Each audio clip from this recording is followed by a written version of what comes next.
हूं अर्पिता आर्या। बड़ी खबर दिल्ली से आ रही है। दिल्ली के वसंत कुंज इलाके में उत्तर प्रदेश पुलिस और दिल्ली पुलिस की कार्रवाई में उत्तर प्रदेश के माफिया मुख्तार अंसारी के बेटे अब्बास अंसारी के घर से विदेश में बने हथियार बरामद हुए हैं।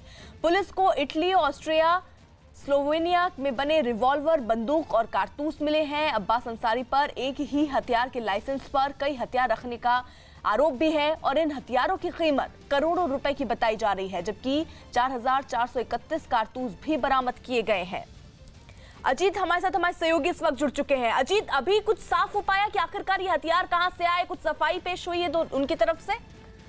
देखिए, बिल्कुल अर्पिता, एक बड़ी कार्रवाई पुलिस की तरफ से की गई है। 6 असलहे बरामद हुए हैं जो ऑस्ट्रेलिया और इटली के बने हुए हैं। और सबसे बड़ी बात की, इन्होंने दस्तावेज में फर्जीवाड़ा किया। फर्जी दस्तावेज बनाए गए, कूट रचित करके दस्तावेज बनाए गए और उस दस्तावेज के आधार पर इन्होंने अपने शस्त्र पर इन असलहों को चढ़वा लिया नंबर 2 के तरीके से। यानी अवैध तरीके से इन्होंने इन असलहों की परचेजिंग की और नंबर 2 के असलहों को नंबर 1 के तरीके से खरीदारी की। अब 4,431 कारतूस बरामद किए गए हैं, 6 असलहे बरामद किए गए और बाकायदा महानगर थाने में माफिया मुख्तार अंसारी के बेटे अब जो है अब्बास अंसारी के खिलाफ धारा 419, 420, 467, 468, 471 यानी फर्जी दस्तावेज बनाने, कूटरचित दस्तावेज बनाने और उसका इस्तेमाल करने का मुकदमा दर्ज किया गया। और बाकायदा 13 बिंदुओं पर एफआईआर दर्ज की गई है महानगर थाने में और पुलिस इसकी विवेचना कर रही है। एक बड़ी एक तरीके से कहा जाए बड़ा खुलासा पुलिस की तरफ से किया गया और इसकी बाकायदा जो आईबी है उसकी रिपोर्ट आई थी कि इस तरीके के बहुत सारे ऐसे लोग हैं जिन्होंने अपने लाइसेंस पर फर्जी दस्तावेज के आधार पर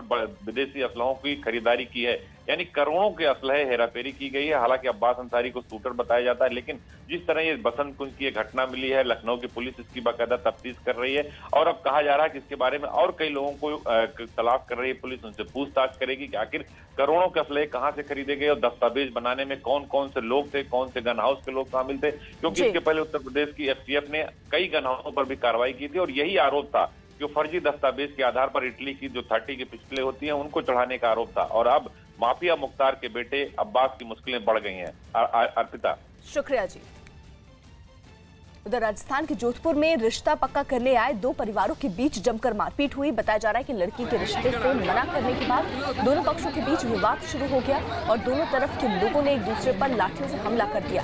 मारपीट की इस घटना का एक वीडियो भी सामने आया जिसमें लाठी लिए कुछ लोग कहासुनी करते दिखाई दिए, लेकिन थोड़ी ही देर में दोनों पक्षों के बीच मारपीट शुरू हो गई। कुछ लोग दूसरे पक्ष के एक आदमी पर टूट पड़े और उस पर लाठी बरसाने लगे। दोनों तरफ के लोग काफी देर तक एक दूसरे से भिड़े रहे। हालांकि बाद में वहां पहुंची पुलिस ने मामला शांत करवाया।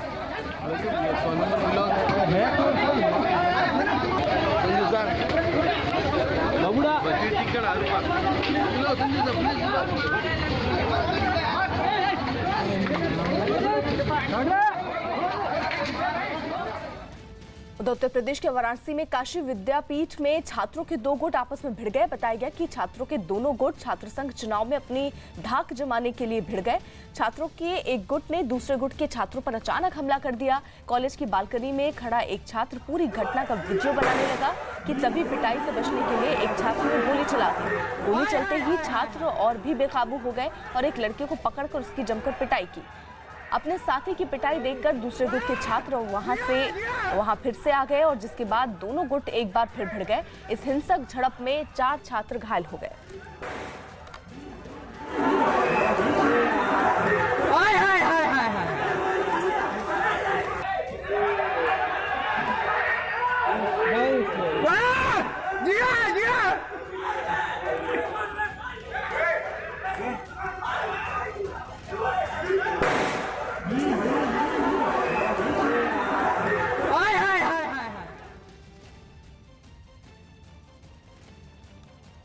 तो काशी विद्यापीठ की दरअसल ये तस्वीरें वहां पर किस तरीके से छात्रों के बीच में झगड़ा हुआ है, ये तस्वीरें बयां करती हुई। काशी विद्यापीठ में दरअसल 2 गुट छात्रों के जो आपस में भिड़ गए। ये बताया जा रहा है कि दोनों गुट जो है वो छात्र संघ चुनाव में अपनी धाक जमाने के लिए भिड़ गए। छात्रों के एक गुट ने दूसरे गुट के छात्रों पर अचानक ही हमला कर दिया, जिसके हाथ में जो लगा उससे एक दूसरे की पिटाई करते हुए तस्वीरों में कैद हो गए। उधर राजस्थान के जयपुर में कुछ लोगों ने एक रेस्टोरेंट में जमकर तोड़फोड़ की। बताया गया कि वहां पिज्जा की डिलीवरी में देरी होने पर कहासुनी हुई थी, जिसके बाद कई लोग रेस्टोरेंट के बाहर पहुंचे और जमकर तोड़फोड़ शुरू कर दी। हंगामा कर रहा एक आदमी रेस्टोरेंट के बाहर पड़ी मेज को पटक कर तोड़ने लगा। एक दूसरे आदमी ने रेस्टोरेंट के कर्मचारी पर हमला कर दिया, जिसके बाद वो डरकर अंदर भाग गया। लोगों ने कुर्सियों को डंडों से रेस्टोरेंट के शीशे तोड़ दिए। काफी देर तक तोड़फोड़ करने के बाद हमलावरों ने रेस्टोरेंट पर पथराव शुरू कर दिया। इस दौरान वहां काफी भीड़ भी इकट्ठा हो गई, लेकिन हमलावरों पर किसी का कोई असर नहीं पड़ा।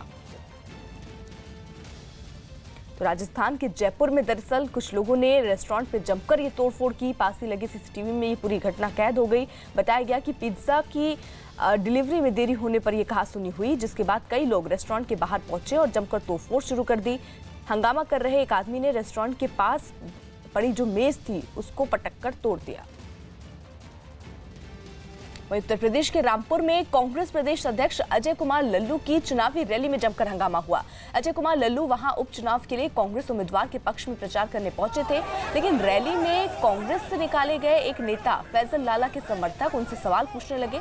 इस दौरान मंच पर मौजूद कांग्रेस उम्मीदवार ने उनको चुप कराने की कोशिश की, जिसके बाद वहां हंगामा शुरू हो गया और रैली में मौजूद कांग्रेस कार्यकर्ताओं ने सवाल पूछने वाले आदमी को पकड़ लिया।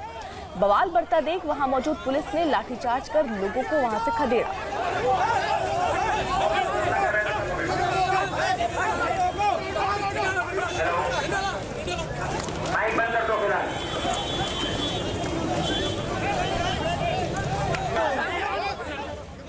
तो उत्तर प्रदेश के रामपुर में कांग्रेस प्रदेश अध्यक्ष दरअसल अजय कुमार लल्लू जो थे वो चुनावी रैली करने पहुंचे थे और उसी दौरान वहां जमकर हंगामा हुआ। अजय कुमार लल्लू वहां उपचुनाव के लिए कांग्रेस उम्मीदवार के पक्ष में प्रचार करने पहुंचे थे, लेकिन रैली में कांग्रेस से निकाले गए एक नेता को लेकर उनके समर्थक सवाल पूछते नजर आए। इस दौरान मंच पर मौजूद कांग्रेस उम्मीदवार ने उनको चुप कराने की कोशिश की, जिसके बाद वहां हंगामा शुरू हो गया।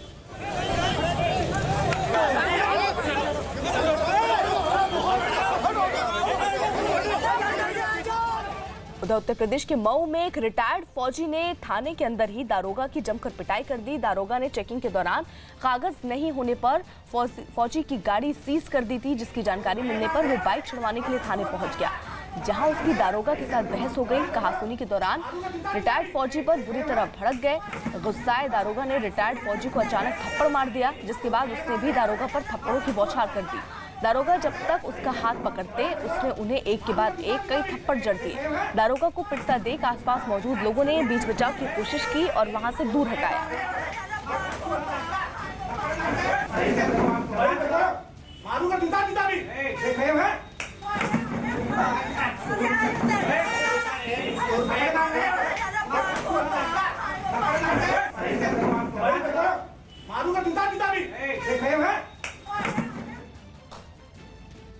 हमने कहा गाड़ी आपकी रोड पे खड़ी थी, इसलिए आपकी गाड़ी को मैंने सीज किया हो। क्या सीज की रसीद जो होती है मैं उनको दे दिया। इतने में उग्र होकर के तड़ से हमारे मुंह पे चला दिया। देखिए लगा भी होगा यहाँ पे, ये तड़ से चला दिया। कोई सेना में तुम्हारी आर्मी से रिटायर है, ये आर्मी से रिटायर है और इनका ये जो है ID कार्ड है, ये उनका ID कार्ड है। डिग्गी में सब कुछ उसका पड़ा है, डॉक्यूमेंट तो ले ले या चेक कर ले या उससे मैडम से पूछ ले, लेकिन उन्होंने पूछा नहीं। उस सिपाही को भगा दिया। इन्होंने दरोगा जी ने बोला आप कैसे सिपाही को तुमने बोल सकते हो, और तुरंत ऊपर से मेरे के ऊपर 2 झापड़ मारा इन्होंने। यहीं तक बात है। दरोगा जी ने पहले हाँ, दरोगा जी ने तुरंत मेरे ऊपर 2 झापड़ उठाए सर।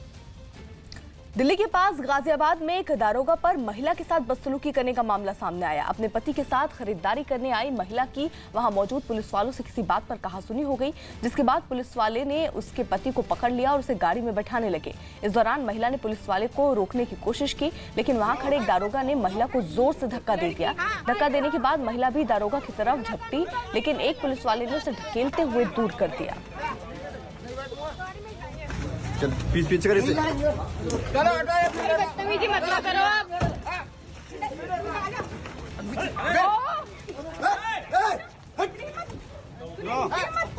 तो गाजियाबाद की घटना जहां दारोगा पर महिला के साथ बदसलूकी का ये मामला तस्वीरों में भी आपको दिख रहा होगा। दरअसल एक लड़की जिसके पति को पुलिस पकड़कर ले जा रही थी, किसी बात पर दोनों लोगों के बीच में कहासुनी हुई थी, जिसके बाद लड़की ने अपना पक्ष रखने की कोशिश की, तभी पुलिस वाले ने उसको जोर से पीछे की तरफ धक्का मार दिया।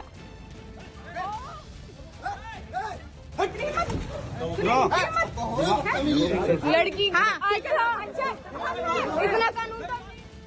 उधर बिहार के कटिहार में कुछ बदमाशों ने दुकान में घुसकर एक बीजेपी नेता को गोली मार दी। गोलीबारी की इस घटना का वीडियो भी सामने आया, जिसमें दुकान के अंदर मौजूद एक बदमाश हाथ में पिस्तौल लेकर वहां मौजूद लोगों को धमकाता दिखा। बदमाशों ने वहां बैठे बीजेपी नेता को भी पकड़ लिया। बदमाशों ने भागने की कोशिश कर रहे बीजेपी नेता को गोली मार दी, जिसके बाद वो जमीन पर गिर पड़े। फायरिंग में दुकानदार भी घायल हो गया। मामले की जानकारी मिलने पर पुलिस वहां पहुंची और छानबीन शुरू कर दी। तो बिहार के कटिहार में दरअसल कुछ बदमाश जिन्होंने दुकान में घुसकर बीजेपी नेता की गोली मारकर हत्या कर दी। गोलीबारी की इस घटना का वीडियो भी सामने आया, जिसमें दुकान के अंदर मौजूद एक बदमाश हाथ में पिस्तौल लेकर वहां मौजूद लोगों को धमकाता हुआ नजर आ रहा है। बदमाशों ने वहां बैठे बीजेपी नेता को भी पकड़ लिया। बदमाशों ने भागने की कोशिश कर रहे बीजेपी नेता को गोली मार दी, जिसके बाद वो जमीन पर गिर पड़े। रूस ने परमाणु युद्ध की तैयारियों को परखने के लिए एक बड़ा सैन्य अभ्यास किया। राष्ट्रपति व्लादिमीर पुतिन की निगरानी में हुए इस अभ्यास में जमीन, हवा और पानी से परमाणु हमला करने की ताकत का प्रदर्शन किया गया। इस दौरान पानी के अंदर मौजूद पनडुब्बियों से लंबी दूरी तक मार करने वाली मिसाइलों को छोड़ा गया। कमांडर के बटन दबाते ही पनडुब्बी से एक ICBM यानी इंटर कॉन्टिनेंटल बैलिस्टिक मिसाइल निकली और तेजी से आसमान की तरफ बढ़ गई। सतह पर मौजूद जहाज से भी परमाणु हमला करने में सक्षम मिसाइलें दागी गईं।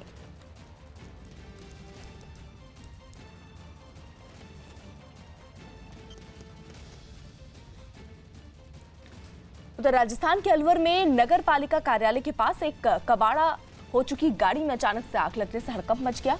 आग की सूचना पर दमकल की 2 गाड़ियां मौके पर पहुंची और आग बुझाने में जुट गईं।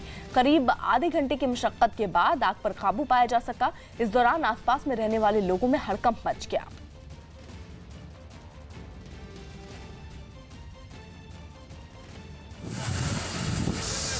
तो राजस्थान के अलवर में एक कबाड़ा हो चुकी गाड़ी में अचानक ही आग लगी। जैसे ही आसपास के लोगों ने इस आग को देखा, तुरंत दमकल विभाग को इसकी जानकारी दी।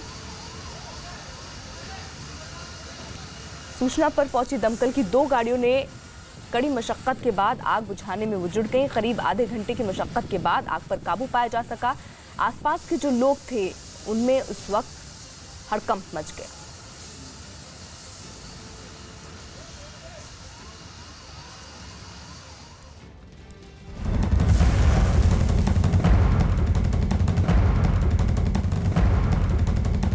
वक्त की बड़ी खबर, BHEL की एक महिला अधिकारी ने अपने सीनियर अधिकारियों पर प्रताड़ना का आरोप लगाते हुए आत्महत्या कर ली है। 33 साल की इस महिला ने आरोप लगाया कि उसके जो सीनियर अधिकारी हैं उन्होंने प्रताड़ना की। 33 साल की महिला अकाउंट ऑफिसर थी और BHEL हैदराबाद में नियुक्त थी। पुलिस के मुताबिक महिला ने आत्महत्या करने से पहले BHEL के एक बड़े अधिकारी और 6 सहयोगियों पर प्रताड़ना का आरोप लगाया है। तो BHEL यानी भारत हैवी इलेक्ट्रिकल्स लिमिटेड की एक महिला अधिकारी ने आत्महत्या कर ली है अपने सीनियर अधिकारियों पर प्रताड़ना का आरोप लगाते हुए।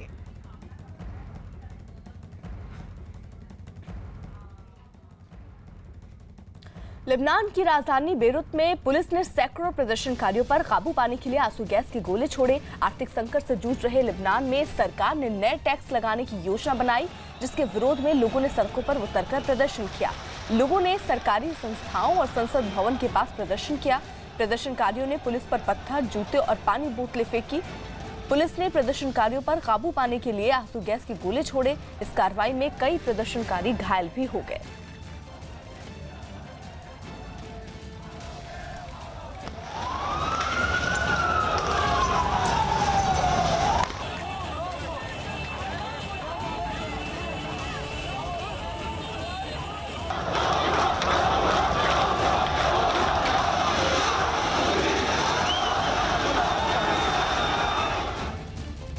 दिल्ली में लगातार चौथे दिन पुलिस और बदमाशों के बीच मुठभेड़ हुई। दिल्ली के ग्रेटर कैलाश में लेडी श्री राम कॉलेज के पीछे पुलिस के इनामी बदमाश के साथ मुठभेड़ हुई।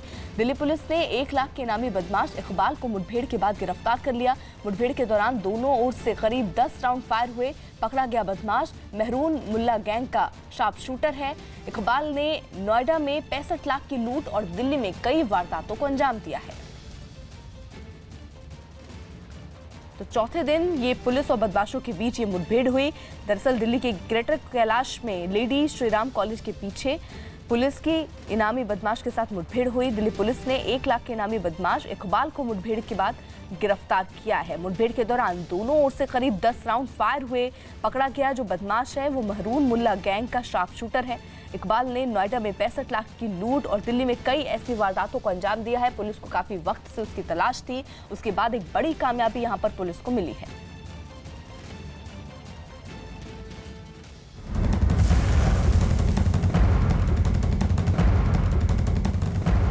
इस वक्त की बड़ी खबर मध्य प्रदेश के होशंगाबाद से, जहां पर एक सड़क हादसा हुआ है। एक स्कूली बस अनियंत्रित होकर हादसे का शिकार हो गई है।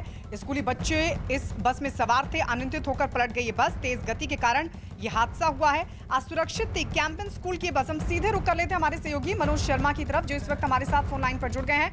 मनोज, कब और कैसे हुआ ये हादसा, अभी फिलहाल क्या जानकारी? बच्चे स्कूल जा रहे थे सुबह, कैंपियन स्कूल की बस है। होशंगाबाद जिले में ये बाबई के पास हादसा हुआ है। पर इसमें गनीमत ये है, मतलब खुशखबरी ये कह सकते हैं कि एक भी बच्चे को, मतलब जो चोटें आई हैं बच्चों को, 23 बच्चों को, लेकिन कोई बच्चा बुरी तरह जख्मी नहीं हुआ। लेकिन गलती एक ड्राइवर की सीधे तौर पर समझ में आ रही है, और वो गलती है रफ्तार। बहुत तेज रफ्तार में बस जा रही थी, जिसको पहले जो बस के पीछे जो नंबर लिखा होता है, एक फोन भी गया हुआ था उस नंबर से कि ये बस बहुत तेज रफ्तार में जा रही है। उसी की वजह से जो बस थी वो बेकाबू हुई और उसकी वजह से ये हादसा हुआ। और उसमें अभी 22 बच्चों को हल्की चोटें आई हैं, उन्हें अस्पताल पहुंचाया गया है, लेकिन कोई भी बच्चा बुरी तरह से ज्यादा जख्मी नहीं हुआ है। चलिए, शुक्रिया मनोज इस तमाम जानकारी के लिए। उधर अलवर के चर्चित पहलू खां मॉब लिंचिंग मामले में राजस्थान सरकार ने निचली अदालत के फैसले को हाईकोर्ट में चुनौती दी है। पहलू खान के परिवार ने भी निचली अदालत के फैसले के खिलाफ हाईकोर्ट में अपील की। निचली अदालत ने 14 अगस्त को पहलू खान की हत्या के मामले में सभी 6 आरोपियों को सबूतों के अभाव में बरी कर दिया था। निचली अदालत ने फैसले में कहा था कि पहलू खान के परिजन भी आरोपियों को पहचान नहीं पाए। निचली अदालत ने घटना के वीडियो को भी सबूत मानने से इनकार कर दिया था। 1 अप्रैल 2017 को भीड़ ने पहलू खां की पिटाई की थी।